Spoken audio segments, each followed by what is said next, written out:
Okay, so I recently have been playing this game. It's Eye of the Beholder, and it inspired me to try to see if I could create my own version of this in Godot. And so I've made some progress, and there were some people who were asking for a tutorial on how to make this in Godot. So I thought I would do that now. So I want to just kind of walk through things that we see in this type of game. So this is a 3D dungeon crawler. This is Eye of the Beast specifically. And so we've got this viewport where we can see the world and then our UI over here. We can use the keyboard to move around, which is like move back, strafe left, strafe right, turn left, and turn right. Or we've also got these buttons that do the same thing. So we can use the buttons or we can use the keyboard. Specifically in this game, it uses the numpad, which is kind of awkward. I prefer WASD, so let's revise it to do that.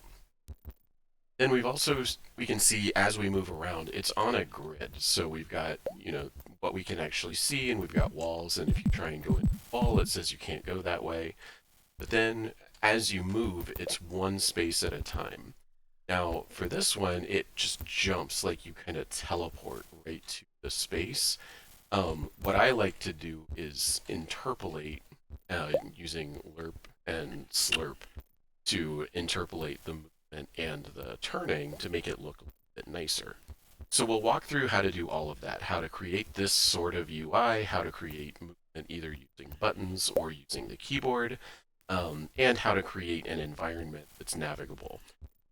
This video won't really go into um, this kind of like interactable stuff in the game or using the weapons or throwing things. I can show how to create an object that is throwable. So we'll probably get into that. And then if this video does well and if there's more interest, then we can get into the specific elements like switches and doors and that sort of thing. So let me know in the comments if you'd like to see more than what we get. To get started, the first thing to do is open Godot, create a new project, and I'm just going to call this crawler.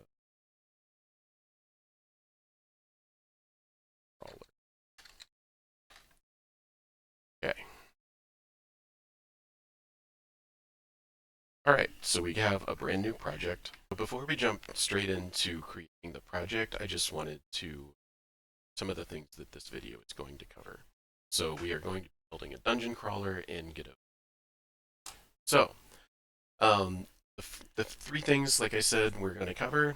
We're going to be building the world, and to do that, we're going to be mesh library and a grid map in Godot. Then we're going to build the player, implement grid-based movement, and how to detect walls so that you can move walls. And then we're going to build just some parts of the UI, like the navigation buttons. This video is not going to cover the actual combat stuff or interacting. Although, if there is some interest in that, I can continue this video and make it a series. Here are a few assumptions that I'm making for the. I'm assuming that you are already familiar with and the use of GDScript, and I'm assuming you're Godot generally. If that is not true, I have a few series on my channel too.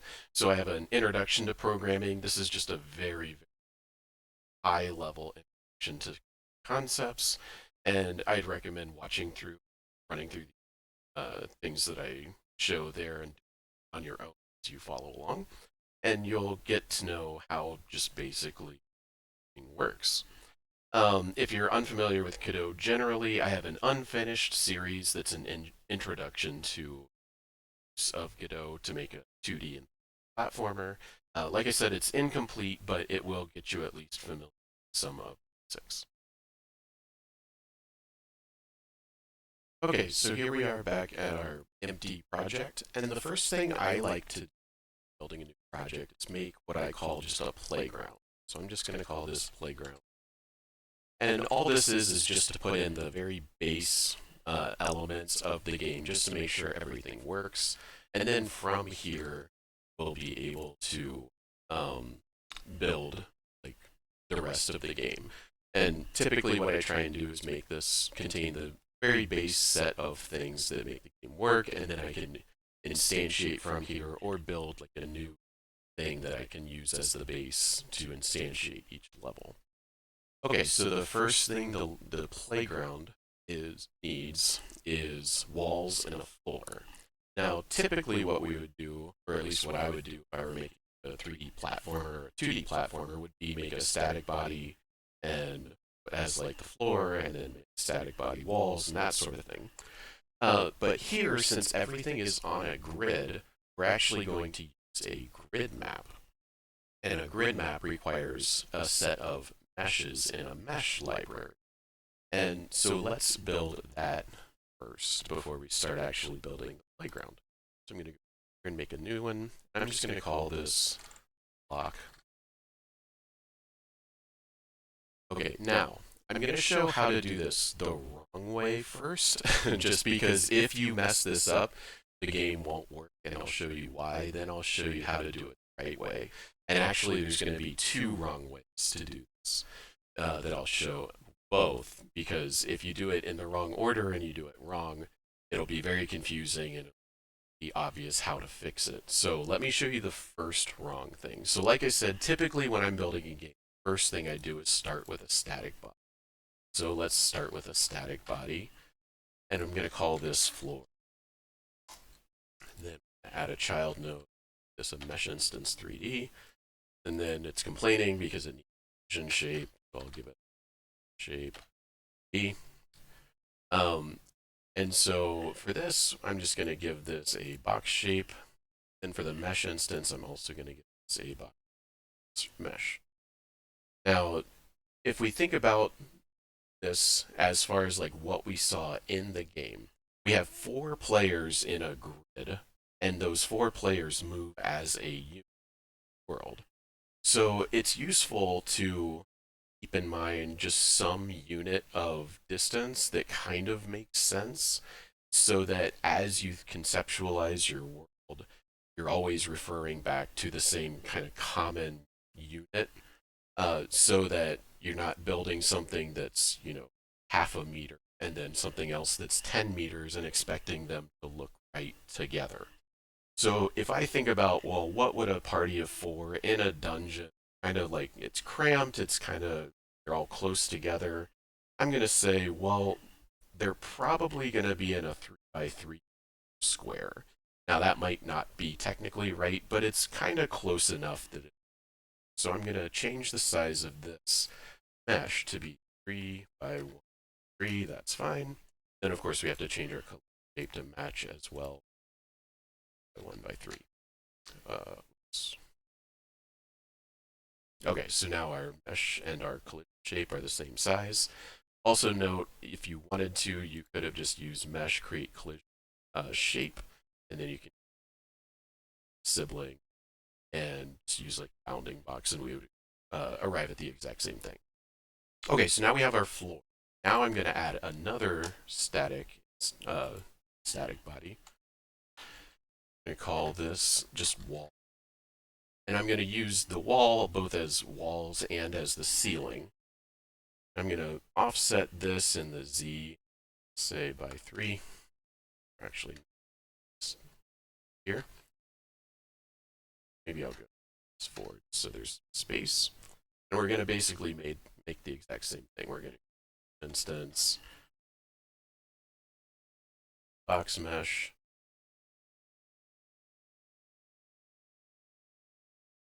Another shape. Here I'll just do the collision sibling so you can see. So that's the thing. Sibling, bounding box, create, and now we have. So you can see there's our shape. Okay, and then just so we can differentiate these two, in the game that we used as an example, I had to be sort of like a mossy green.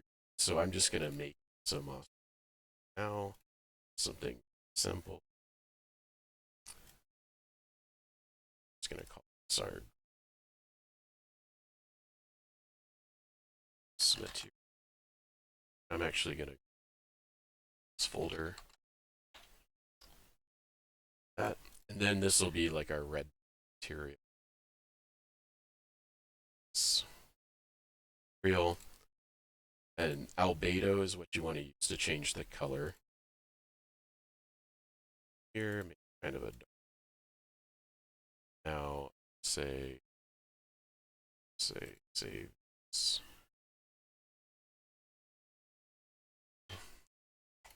Okay, and then I'm going to say this is our block.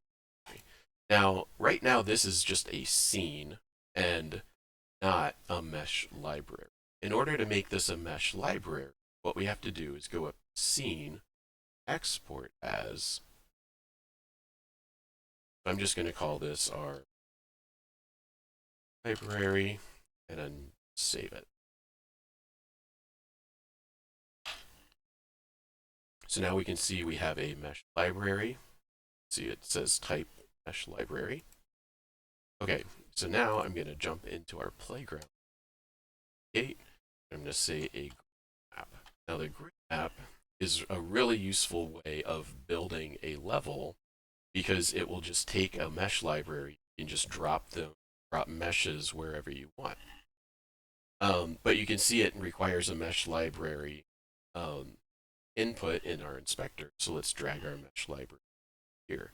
And you can see right away there's a problem. We created both a wall and a floor, but now we only have one thing. We don't have both the wall and the floor. We just have the wall.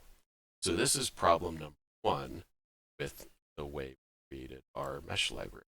You can see we have two different meshes, but they both are named the same thing. And the way the mesh library is, it looks for unique names of the meshes. I'm going to call this the mesh. Call this the wall mesh. Let's name it wall. Now we have to re-export. Right. Now we go back to our playground and we can see, oh, we've got 3 because we did them. So what I'm going to do is just actually delete this entirely. Library, and see we had merge listing.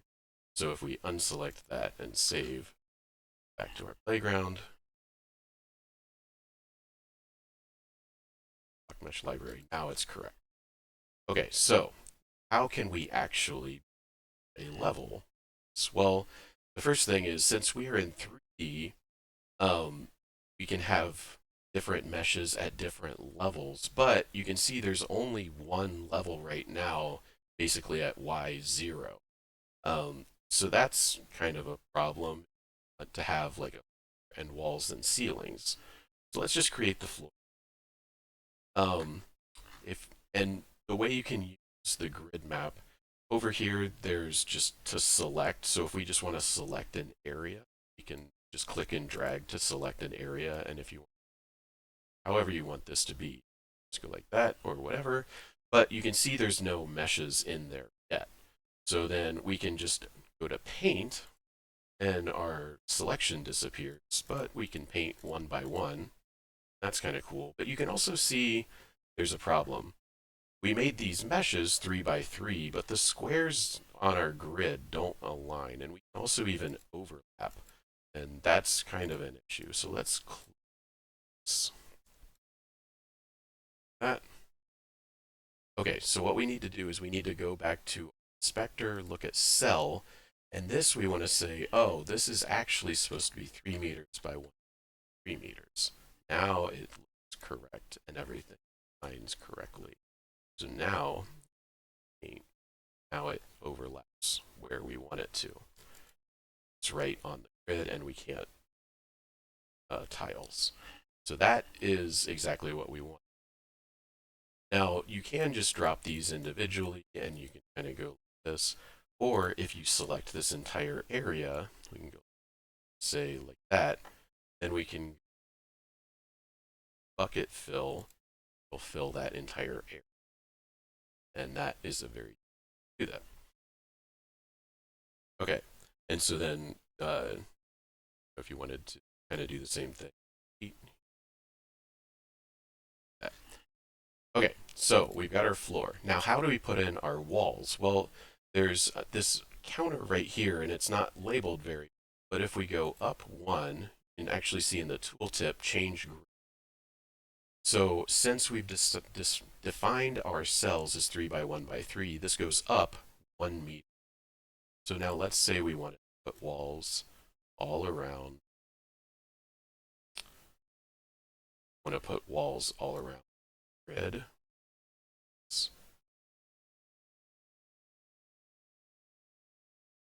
Select multiple, but we'll just go like that. This, that.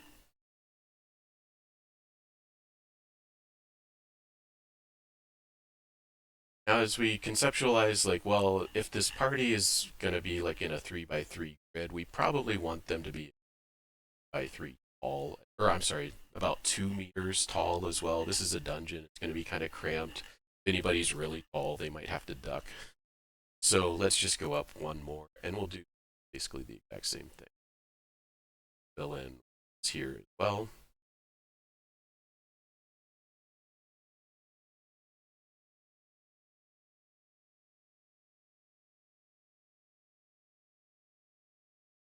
Then we need to go one more. Since we're in a dungeon, everything's going to be closed, and I'm just going to use this same texture to build ceiling. Okay, so now we can't really see inside anymore. We have to zoom in down. So hopefully you're already familiar with navigating. It's similar to Blender, it's that, but you can just hold down your mouse to move camera perspective around, and to move physically, just hold shift and drag, clicking the middle camera. Forward and backward, you just zoom in and out with this. Okay, so now we can see what's going on in here. This is not a very exciting level, but it's a very large level. Now, let's just try adding just a camera just to see what this looks like. So let's add a camera 3D. Go, it's right there. Not gonna be good because it's like down level. Put our camera. We'll say it about.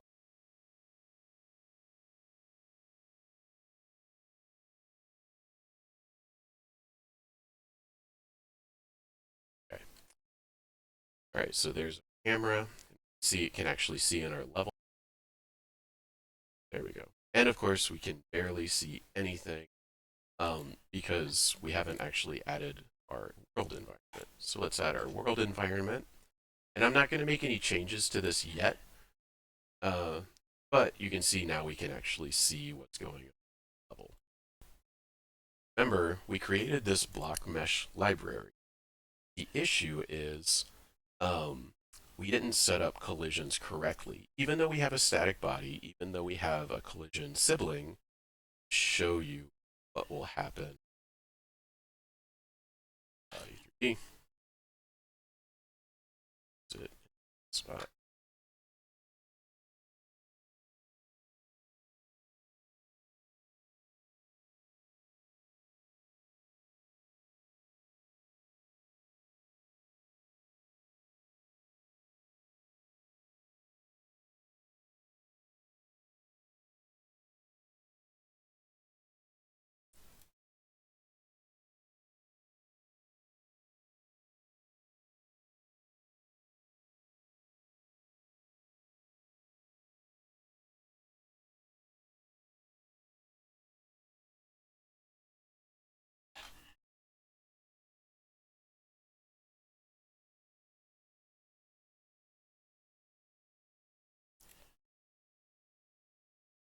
See it? See it?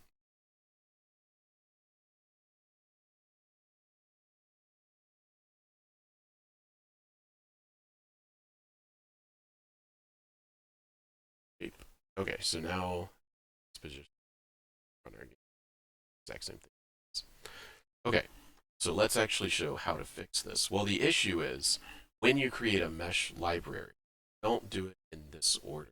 What we actually need to do is we need the mesh instance itself, the parent node, and then the static body and vision shape to be child nodes of mesh. So let me fix that.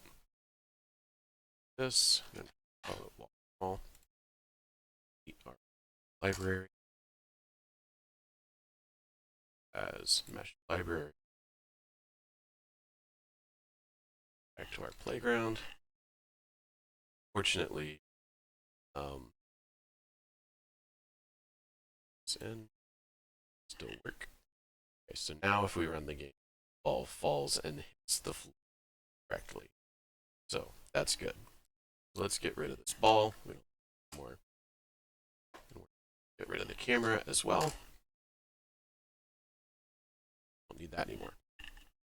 Okay, so now we have our grid map set up properly. We have our mesh library set up properly, and we have all the tools we need to make a really interesting world. So now let's go to player.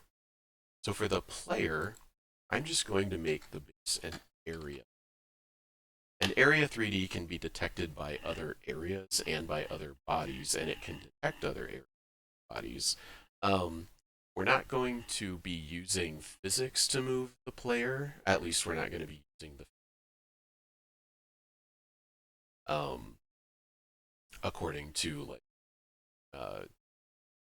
velocities or that sort of thing. We're just going to be moving the player directly with interpolation by moving the position.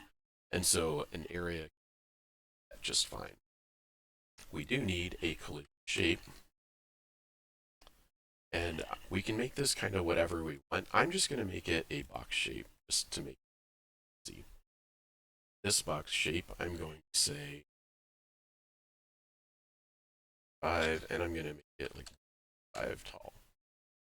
Now that doesn't perfectly align with our grid, but it's good enough, and we will show how you can actually detect things within 3 so that you hit the walls. Call this the player scene. And let's go ahead and let's add a camera so we can actually see what's going on. And there's the camera. Now, one thing with Godot, which is pretty common among game engines, is this red line is our x-axis, and this blue line is our z-axis. Y-axis goes up and down. So we're going to jump in and talk about how moves in just a minute.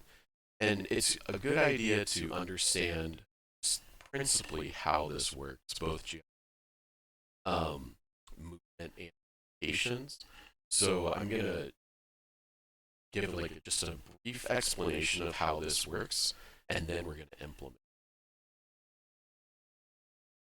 Okay, so in geometry, the first thing we're going to talk about is rotation. So we've got an x-axis and a z-axis. So here's our 2 axes. This is x, this is, and this is plus z, this is plus x, this is minus, and this is minus. Our camera looks this direction. Scene. Okay, so the camera looks in the negative z direction. Something to understand about math. You might think, well, I know about like this is a right angle, and that's 90 degrees. So that said, when we do math for games or geometry, we use what's called radians. So a radian, the actual number and what it means, like, you don't have to worry about too much. You just need to understand kind of how they are relate to a circle. Okay, so if we draw in a circle, that's okay. So if you remember the formula, the diameter for the circumference of a circle, it's I times. So everything relates to I. So at this angle right here on the x-axis, this is 0. This angle, which is 90 degrees, this is actually pi 2. Okay? This angle over here, which is 80 degrees, is actually pi. And this angle over here is 270 degrees, or pi. And then this angle over here, once again, is 360, which is equal to 0, or 2 pi over 2, which is just 2 pi. So, if you just keep turning in a circle, you can keep increasing as you turn to the left. You can keep increasing the angle measurement, and it will wrap around 0. But if you were to say 360 or 720, talk about it, it's like small spins. That's how it works.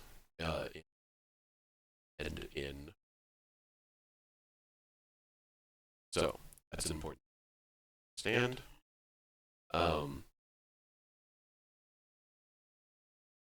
So that's the first thing. Second thing, we'll again put it in our grid. Try and make this 2 perfect. Again, X, Z. Let's say we have our player is here. Now, our player, I'm just going to draw this. We say this is Bob. This is our player, Bob. Bob has a forward direction. Say this is Bob's face. This is the direction Bob's face is pointing. Okay? This is forward. Bob also has a left this way. Bob has a right this way.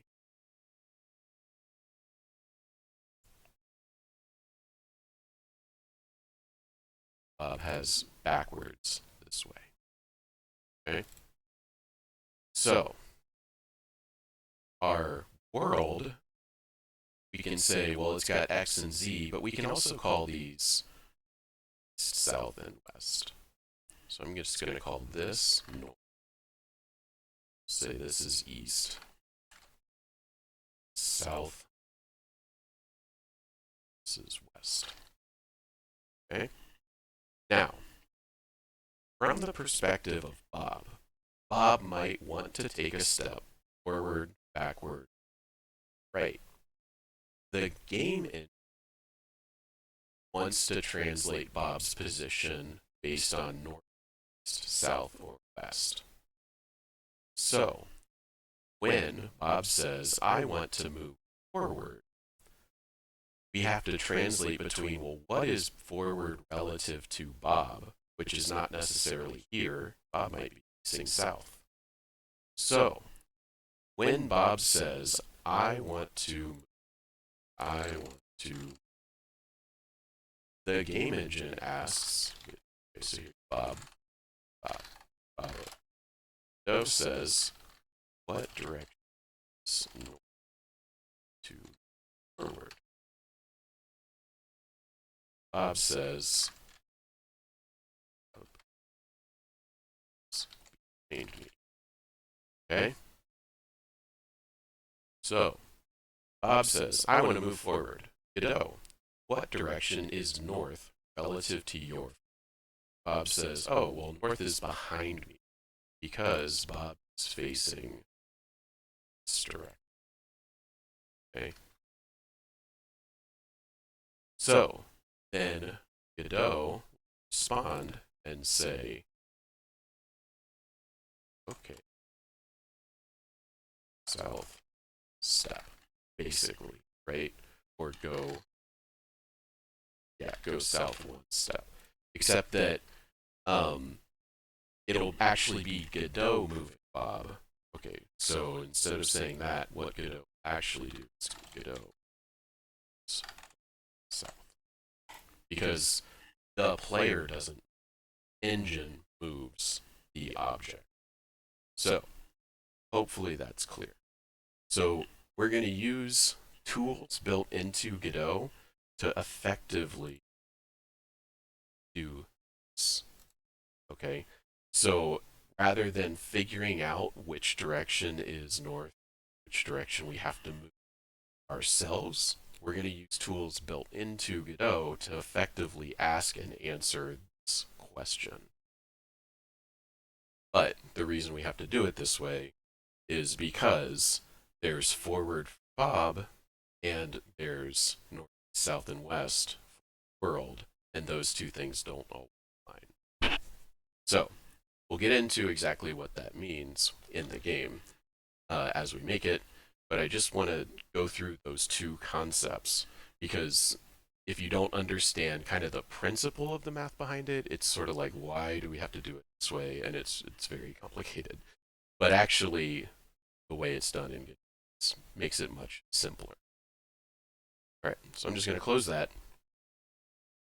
All right, so we're going to give our player a script. And just call it play. That's fine. Now, we're going to give 4 or 6 functions, I guess. So we're going to have func forward. Just going to say pass.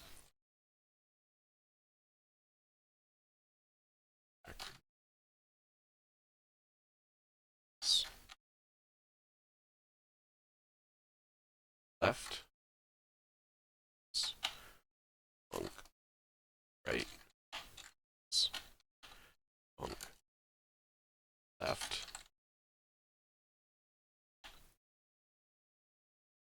Right. Okay. So these are just function kind of placeholders for now. We'll get to how we actually implement it. The next thing we're going to do, just to make it easy to call these things, is define our inputs. So if you don't know how to do this in project and project settings, Godot makes this really easy. We just go to our input map and we say add new action. So I'm going to call these pretty much the exact same thing. Add that. Then all we have to do to map a button to this is just add an event, and then Godot will listen for what we want the event to be. So instead of the keypad, I'm going to use W forward. Just hit backward, add.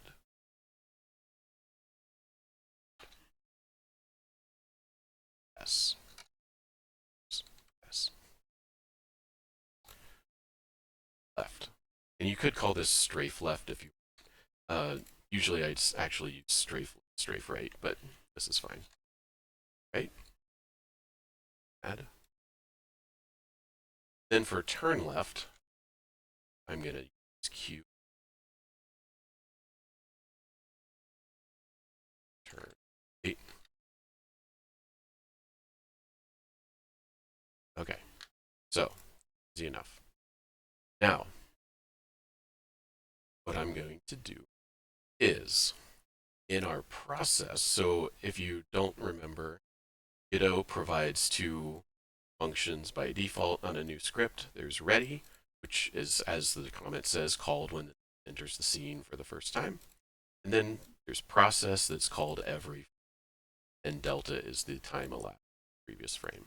Now, Godot likes it when, if we're not going to use delta, fix it with an underscore to say, I'm not using delta. I don't care about delta. I'm not using it. That just is like a way of saying, okay, you're not using it. I won't come. Okay, so all we have to do is say if input is action just pressed and say move forward. Then we're going to call. And then for else if, we use elif, but it's action pressed backward, backward. Elif, it's pressed left, left. Elif, it's pressed right, right, yellow is action pressed, turn left.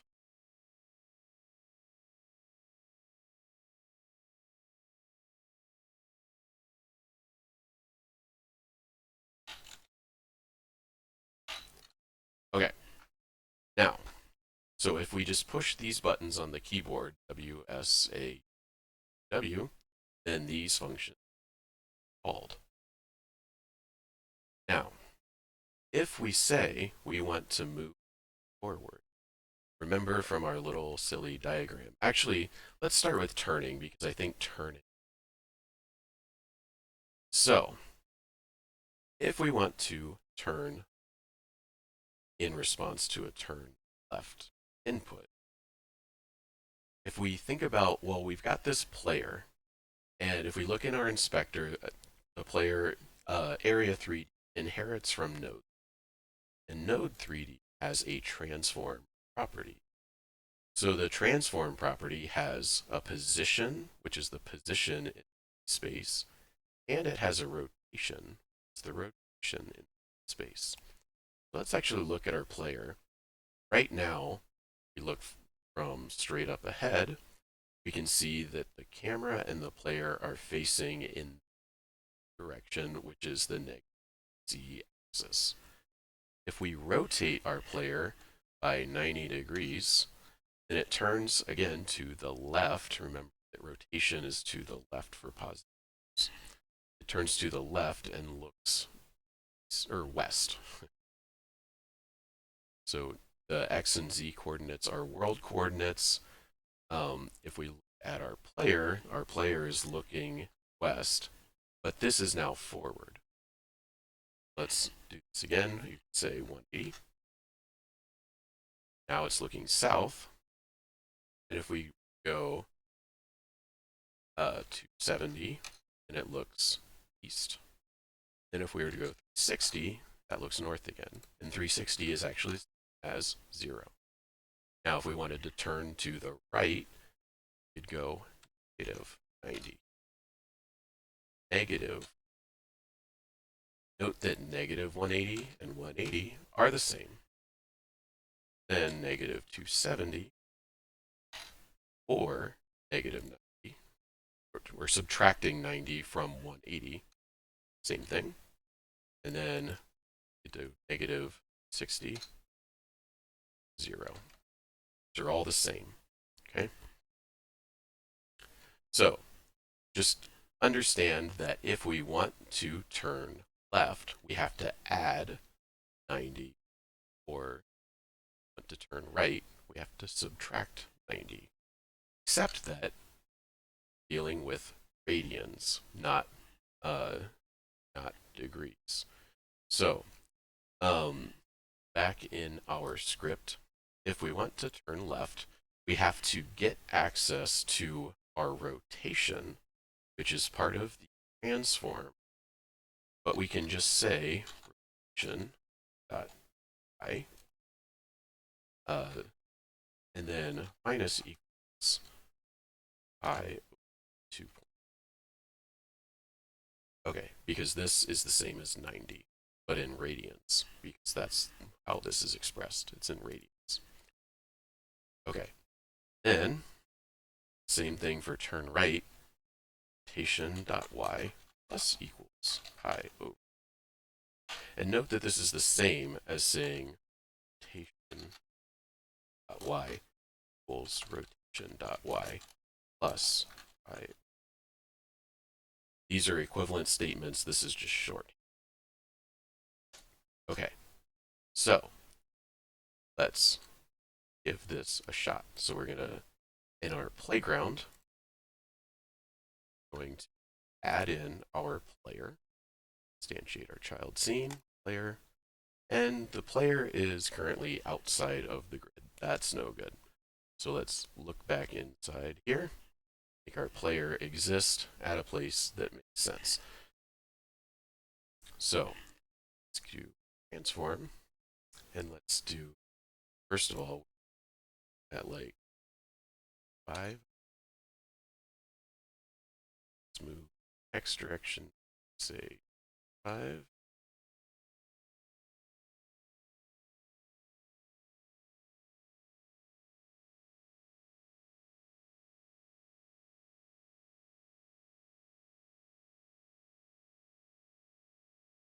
You need to keep in mind our player is 2.5, and we want it to be edge of this wall, like so 6.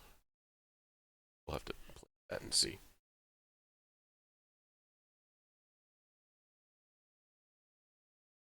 Okay, so that looks about.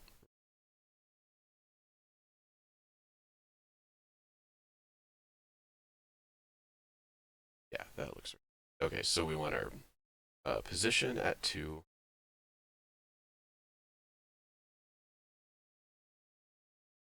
We'll leave it. Okay, so now let's run. And if we screwed up.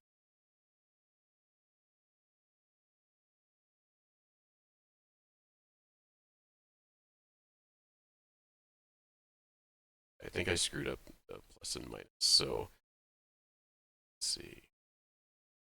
Script, left. Oh yeah, I did screw these up. So to turn left, you add. To turn right, you subtract. I did screw that up. Okay, let's again. Okay, so now I hit Q, left, W. Yeah. Again, this is why I always go through this stuff, because it's confusing and I screwed it up. So, turn left and turn right are now, because it's counterintuitive. Like if we look at our grid, for our player, it seems like this should be adding, this should be subtracting, but in fact, this is adding to turn to the left. This is subtracting. Common mistake. I always make that mistake. That's why I always go through it, and then even so, I still screwed it. Okay, so now we have our rotation. Now, let's just do forward. Now, remember, we can't just do dot x or y, because we don't know if we want to move along the x or y axis, because it depends which direction we are facing. So what we want to do instead is say,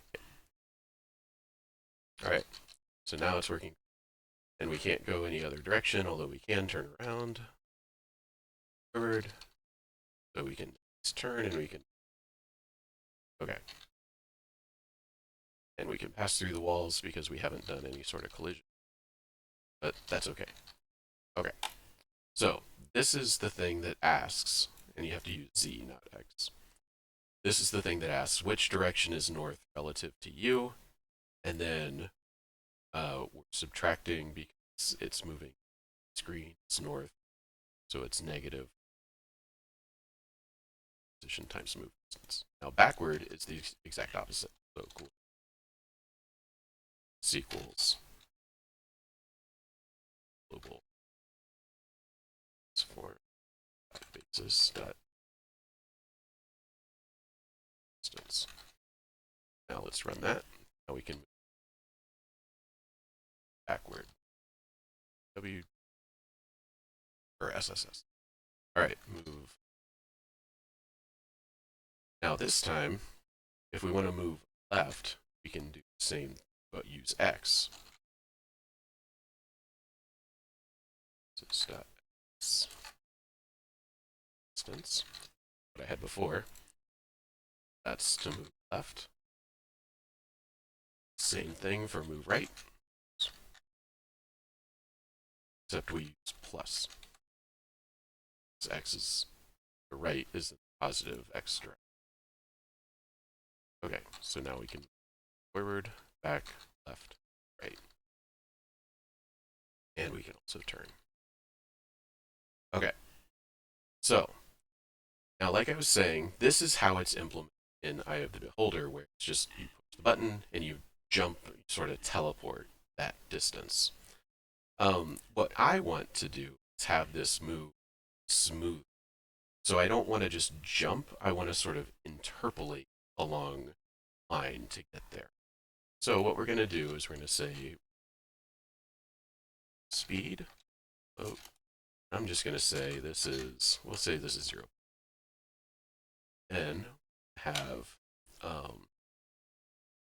target position, and this is a vector. And now say target position on ready. And this is just so we don't end up like teleporting like to some random position. And we're going to take all of these, and instead of global position, we're going to say target position. Copy that.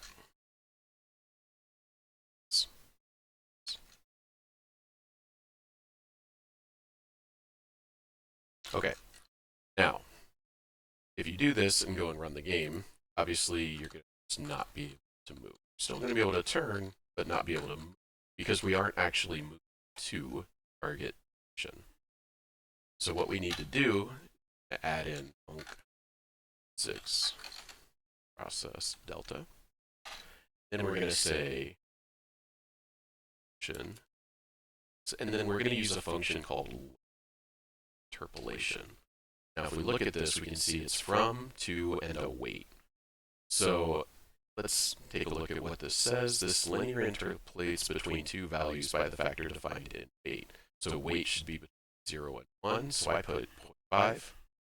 Values outside this are okay to perform extrapolation. If you don't want to do just clamp weight. Okay. From and to must be the same type, meaning from a vector 3 to a vector 3, it's from some variable. Well, our global position, this is a vector 3, and our target position is also a vector 3. So we want to go from position to target position, and we're going to by our speed. Okay. Now, theoretically, this should work. Now you can see, don't just instantly teleport, kind of be a little easier to see when we run in the world. But we don't instantly teleport, we sort of interpolate. If we take this down to like 0.2, we can see it even. So, see it's like, oh, it goes slow. And then if you make this really high, practically just like it was before. Okay. So I'm going to go 0.4. See how that looks.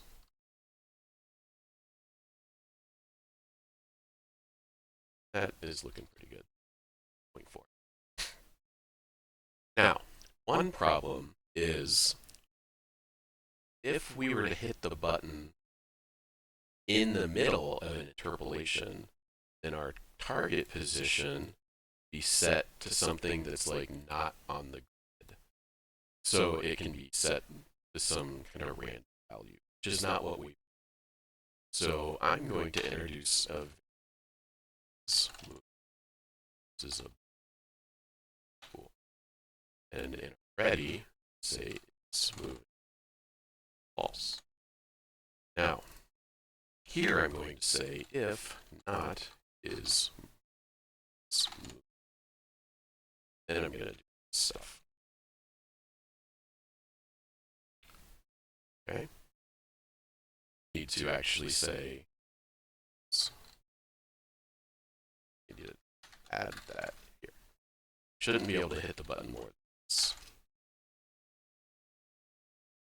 I'm actually going to use it on these rotations too. How that works. Okay, so now I should only be able to, and I won't be able to move again. I can't even rotate. And the reason is I won't be able to interrupt a move and overwrite the target position. But now we need to have some way of saying is moving is false. So if we can go down here, say if distance to target, we'll just say less than, then we'll say target and smooth false. So now in interpolate and move as far as we want, but we won't be able to overwrite the target position as we move. So it's strict. Let's just go back into our playground and put in a few things just to make it easier to see what's actually going on. So let's go here. Say, let's go.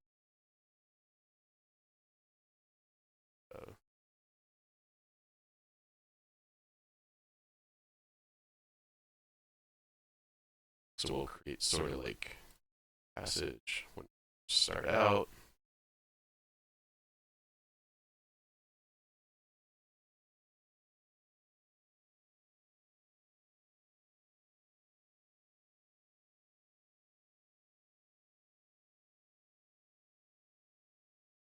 This is where having good comes into play because you want to make like an interesting level. You could just straight up repeat stuff from my folder if you wanted to, although that's not a good idea. Submit. This is just our playground, so we can just play around whatever we want. And I'm only going to do this level for now just so that we can kind of see in the game things are and see how it feels to move around in this. And then once this is done, then you fill in the second level, like so that you can't see.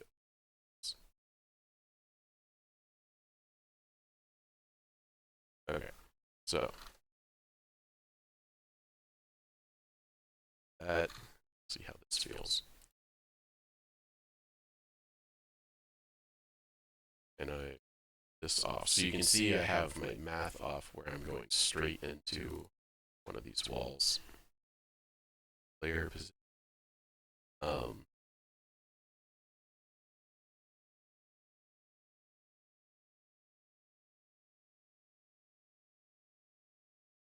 Yeah, okay. Now you can see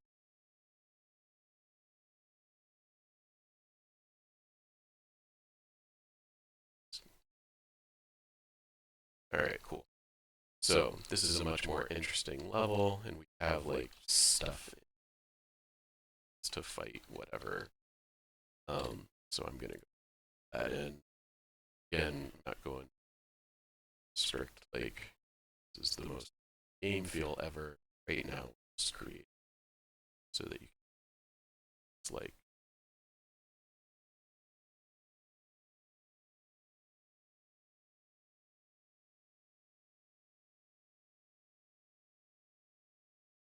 careful using for these things are mapped. It's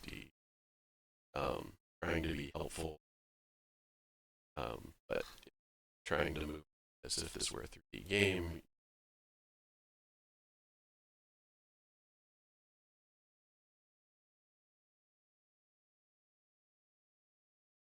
Probably it's one of these two.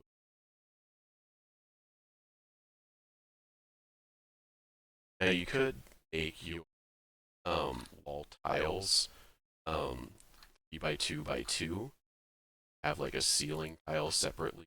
It's 3 by 1.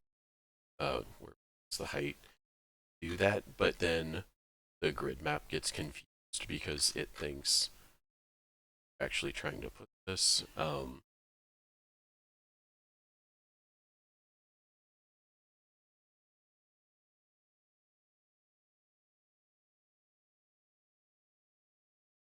Because it's like if it exceeds the height of the map, then it kind of gets confused because it's like it stack tiles on top of each.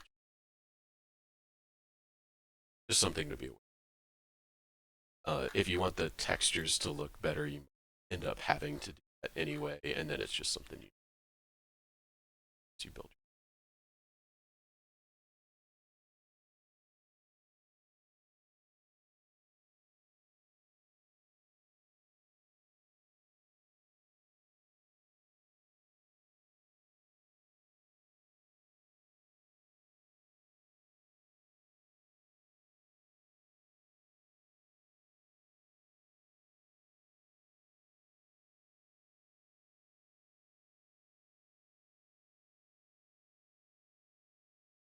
Let's see.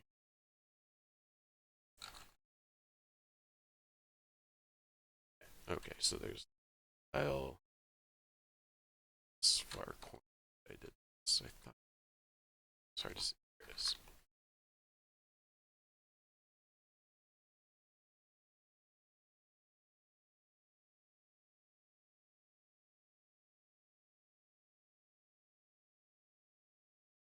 Okay, so I think that's relatively complete. So now we can still move through the walls, which is a problem. So let's talk about how to fix that next. So again, since we're not going to be using the physics system, well, we will technically, but we aren't using like a character body to make this work. What we're going to use instead, add a child node and a raycast 3D. I'm going to call this for ray. Now, with a raycast, what it does is it shoots a line in a direction and it asks, am I colliding with something along this line? Now, I'm going to change our player to put you in level 2. And what we can actually do is in our project, go to general and let's see, physics 3D.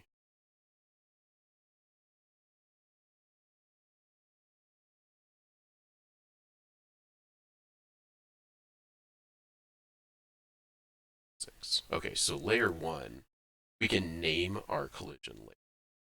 So I'm going to call this environment, call layer 2. So what we want our ray to be able to collide with the environment, but not with our player. So we put the layer of our player in 2, and you can see it's named player, just like we just said. Layer 1 is environment. So now if we go to our forward ray, collide with, you can say areas or bodies. Now since our player is an area, it wouldn't have collided with us anyway, but it's still a good idea to sort of separate these things because we'll want to do. We can also see which we want to mask. So we're definitely mask the environment so we can detect that. If we were to go and if we were to create enemies, then in our project we might say like is enemies. And then we can say, so we want to have the ray collection as well. I'm going to go ahead and set that just in case we do that later. Now, where is the ray? Well, it starts at the center of the layer, and that's what we want.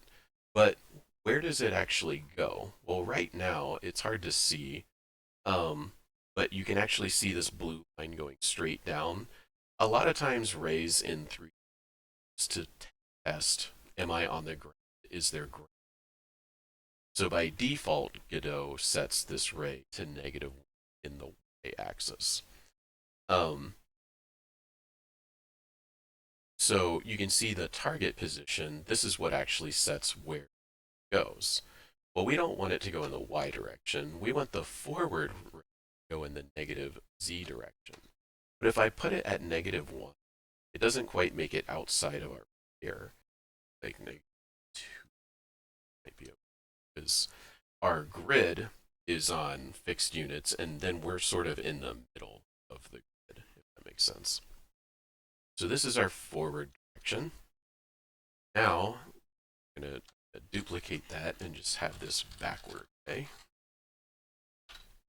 but that to be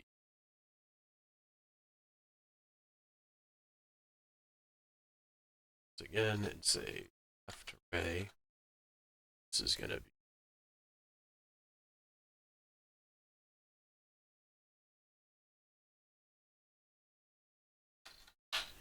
that'll be positive.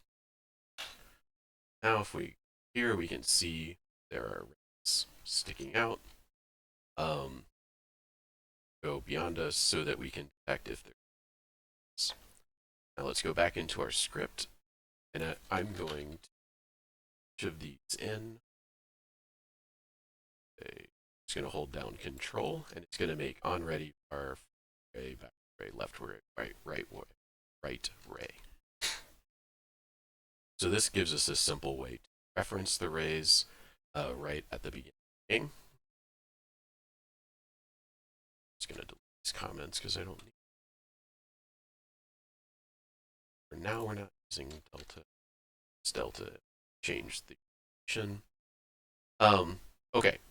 Now we don't want to be able to move forward if the forward ray is colliding with something. So if not it's colliding, then we do stuff. Okay, so let's just make sure that that works. So I can move forward. There's a wall, and I cannot move into the wall. That's good. That's exactly what we want. Okay, I can move right up to it and move away from it, but I can't move. And of course, it's only in the forward direction because we've done that so far. So now, if backward okay, is colliding stuff,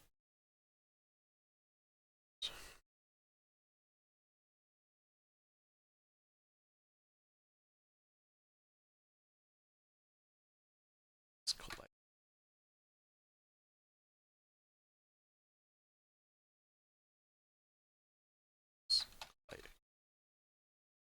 Okay, so now let's jump back into our game. See, we can move. It's fine. It's fine. Can't move to sides. Can't move backward. Backward. Okay, this is exactly what we want. We want to be able to move easily, but we don't want to be able to move. And that. Okay, so now actually smooth out our turning. So with turning, okay, to do the smoothation, what I'm going to do is do our. This is going to automatically add it to the tree, so I don't have to do it myself. I'm going to drop self. Okay. And what I'm going for is target y, or just target root. And then I also need a turn speed. I haven't, so I'm going to say turn speed. Say our speed. Say,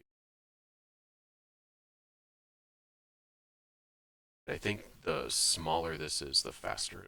So say still. So yeah, duration seconds. So a fourth of a second is what we do. Speed. And we can say finished is the signal that between bits, and then we're going to connect this to a new function. This is just going to be smooth.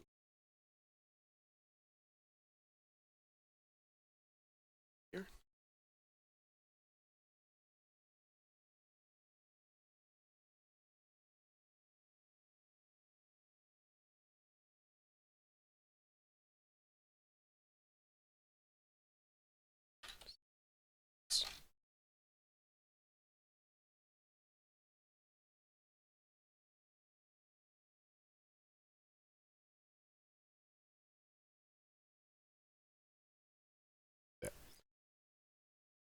Okay, so pretty.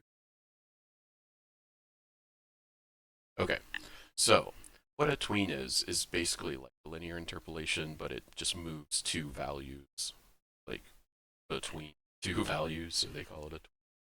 Okay, so let's see that. Uh,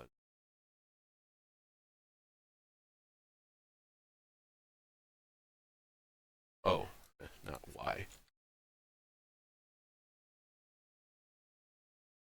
Okay, that's pretty slow. Let's see if we faster. Let's just go. Yeah, that looks. So you can play around with it, see what feels good to you. That's good enough. Website called Polyhaven. It's like this. And this has Community Commons licensed materials and assets. So I'm going to go to the textures pane, and let's try and find, okay, like this rocky terrain. That looks pretty, like that looks like what we had um, in the game. So download that. Then let's go all, let's see what, like that's a cool looking brick. This is there. That's pretty. I like the really red rock that's brick, but that actually I kind of like that for. I'm actually gonna try that. Okay, so we get our bricks and our grass. Um, so what we do up our materials folder, and I'm only gonna bring in um the actual like, texture. I'm not gonna worry about uh, the other um elements. It's brick texture. Bring it rocky.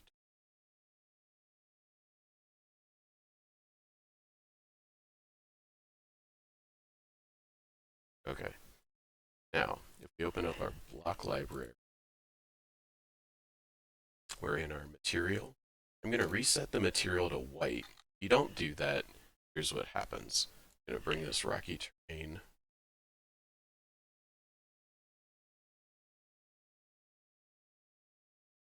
Okay, so it puts it in, but you can see it's like really muddied. That's because we have that albedo set. If I get rid of that, now you can see like that looks. All right, I'm going to do the same thing here. Set the transparency, where it doesn't always show such a. Okay, there it goes. And there, now we have this. It's kind of stretched because it's expecting the aspect ratio to be. Um, but you can play with that. You just make it one by one, however you want to do. Um, this I'm just going to call it good. Now if we go back to our ground, you can see it's automatically updated and everything. Right? Let's walk around here, and now it looks a lot cooler with these materials. Okay, and now you can see that there's visible seams, and that would be along as well. See, like there's this visible seam, so you wouldn't want to necessarily do this directly. You might want to like rotate this and whatever. But this is a way to do it. Get much better textures. You would want to work with artists to like build stuff that laps well, and you can do all sorts of other things. But just to get it looking nice, just as the start, this is a way to do it, just to get you started. Now, I'm going to do one more thing before on, and that is to make the lighting look nicer. So I'm going to add a child node, and I'm going now an omni light is like if you were to carry a torch or like a lamp, something where it's casting light in all directions, but in a very limited amount of area. So I'm going to say, here's our light, it's our color. Cool. Here's our Omni. I'm going to change this attenuation to 2. This is more realistic, where it obeys the square law, if you think about that. If not, basically it's just the fall off amount of energy. So now if I jump back into the game, you can see stuff around us is well lit, but stuff off in the distance is darker. Now this, because this is a dungeon, and I'm assuming there's no other lights in the area, I think this is actually way too bright for the environment, because this is a dungeon. We want it to feel like things near us are bright and things far away are dark. But I still want to be able to give the player some sense of what's coming and what's over. So I'm going to go into our world environment, this up, and for our light, actually our background, I'm going to bring this down to say 0.2. Now you can barely see it here. Run the game. That's kind of too dark. So let's go.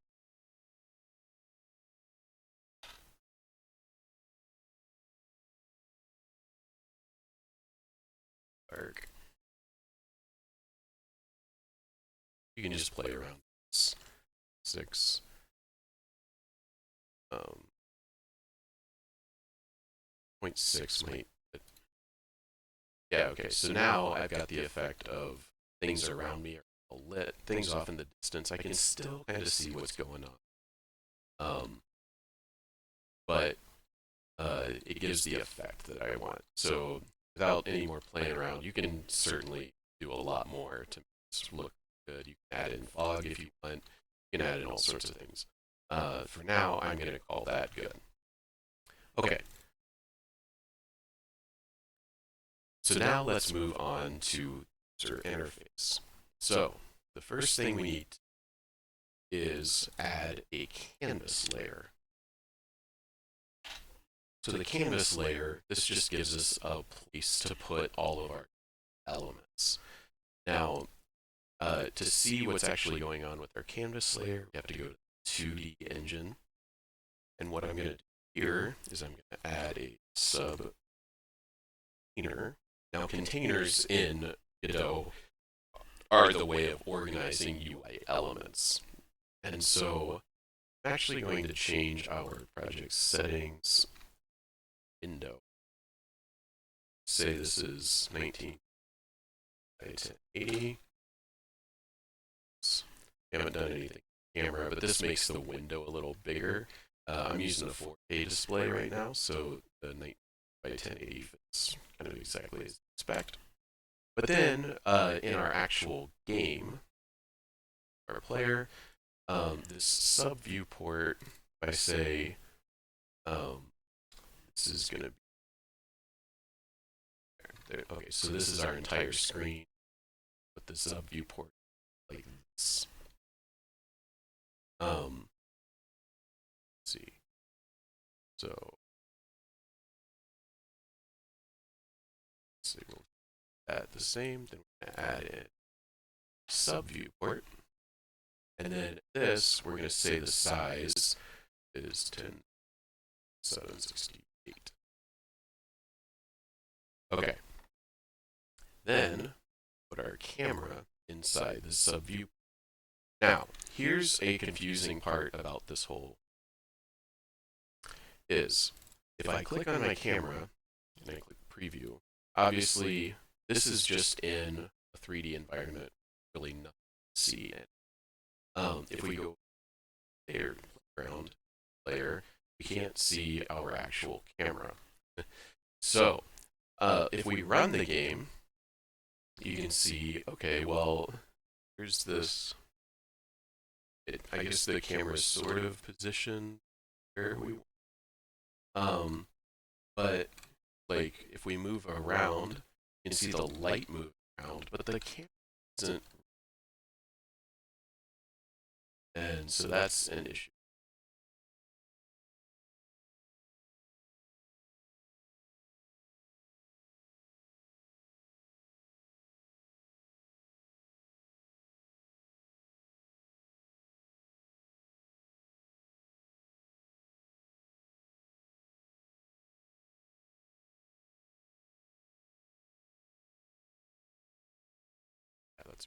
Okay. Yeah, 1280 760. That's what I want. All right. So now if we run the game, uh, okay.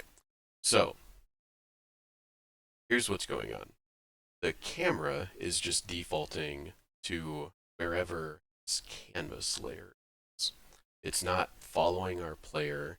If we run the game, you can kind of see we can move the player around. But you can see because the light is moving around, the player is moving around. The camera isn't following it. So what we need to do is get a reference to our camera, and I'm just going to call this camera instead of camera 3D. Um, and then um, if we are, say, okay,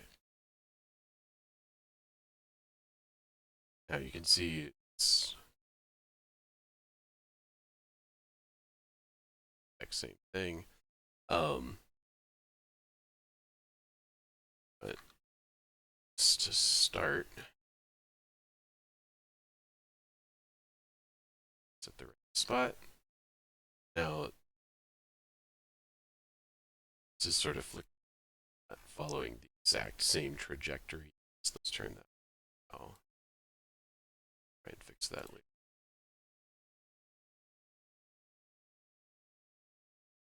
Okay. So for now, it's this. And I'll try and figure out the light thing. But now what we want to do, we want to add more by elements. So at least our camera is working. So I'm going to add the buttons at the bottom as well as the compass. And all I'm going to do for that is I'm HBox container and it's the anchor, the bottom left, and then size it to be just below our our view world. And what I'm going to put in here, I'm actually going to container, and this is going to be our direction buttons. And then I'm going to add and all this is going to be our simply. Okay, so for our direction buttons, it was a 3x2. So I'm going to have 3 columns.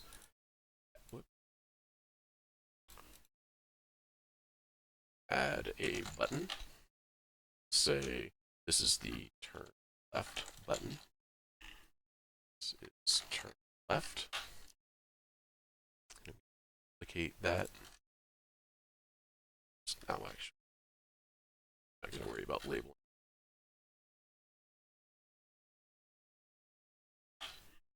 This is going to be forward.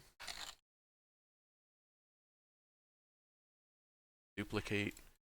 Say turn right. Once again, it's going to have speed left.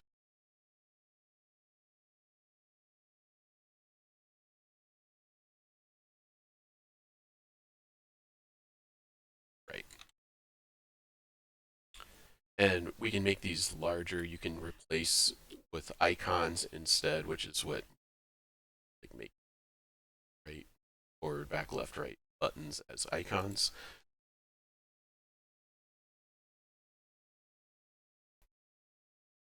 For now, I'm just going to leave it as text just to show you the functionality. And then I'm going to do one more thing. I'm going to...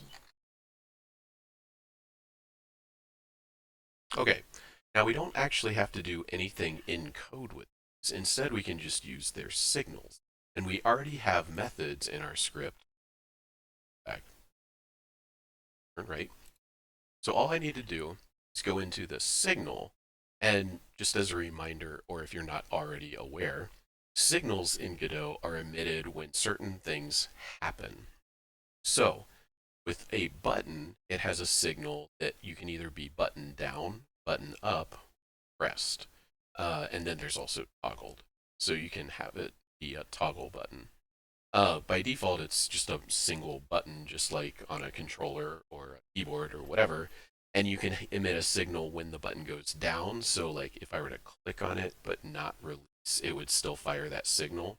If I go down and then release, that would be button up, and then pressed would um, either button down or button up. Um, so I'm just going to use the pressed signal.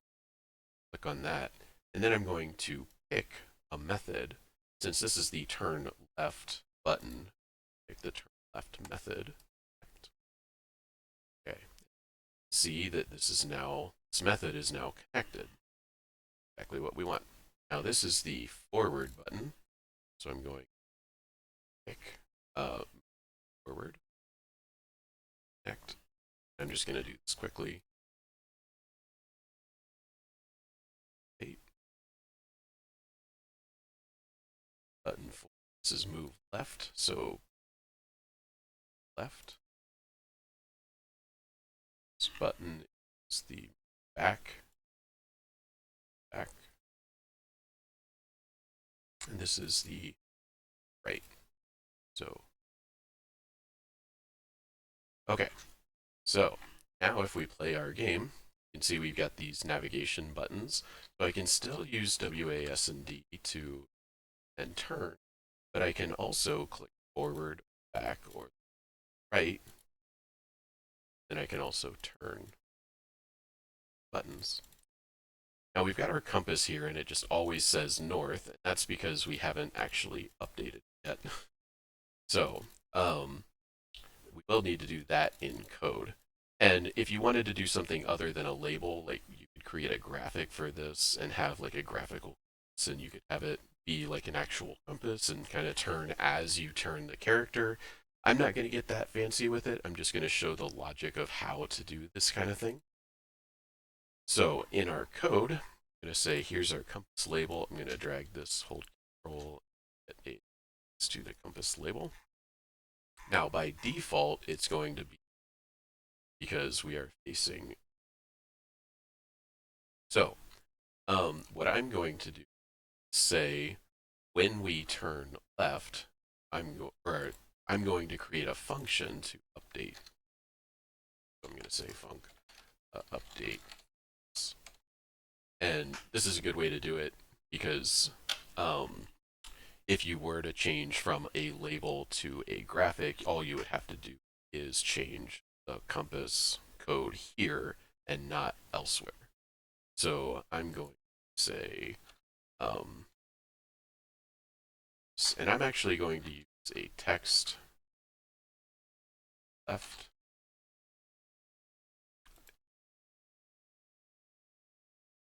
compass right. This I'm going to say, okay, so now, so if dir right, then if our current direction is north, then we want to change the compass to say east. So if this label text north, say text east. If we're turning right from east, then we go south. So elif label text east.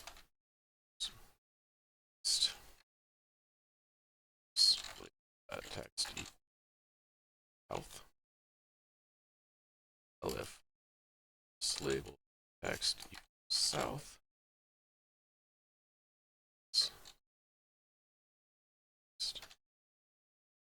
West. Then we can just say else. Text. Okay. So if we are currently facing north and we turn right, then update it to say east. If we're facing east and turn right, we go south. If we're facing south and right, we do west. Otherwise, if we're facing west, we go left.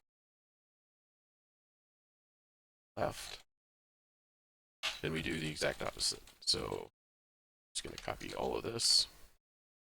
If compass direction north, west, If it's east, north. If it's south, go east. Otherwise, it's south. Just make sure we have all our bases covered. So if we're facing north and we turn left, we go west. Facing east and we turn left, we facing south and turn left, we go east, west, north, east. Is south. Okay. Now, let's again. Currently going north. Turn right, we go east, south, west, east, south, west, south, east, north, west, south, east, north. All correct. So, there we go. We've got our movement, we've got our UI, we've got our compass, and that's kind of all we need. If we also wanted to add the characters, what I would do, add a child node, another grid can, and we're going to anchor this to the upper right here. Make it 2. Then what I'm going to do, this is going to be grid. All I'm going to do now is just do a texture wrap. And I'm just going to add our little Godot guy there.